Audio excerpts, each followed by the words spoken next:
Dan dia memang mewah. Jadi ada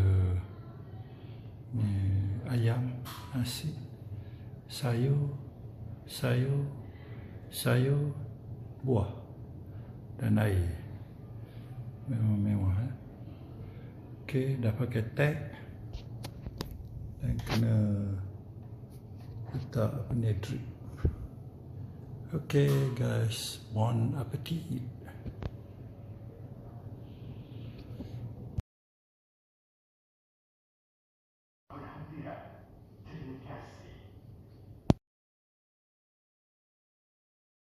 We got our supper. So dekat Uniza Hospital kita makan 6 kali sehari. So tadi dinner and this one supper. Sebentar tadi baru saja masuk waktu solat fardu Isya. Sekiranya Tuan Puan perlukan bantuan untuk solat, sila hubungi staf berhampiran. Terima kasih. Sebentar tadi baru saja masuk waktu solat fardu Isya.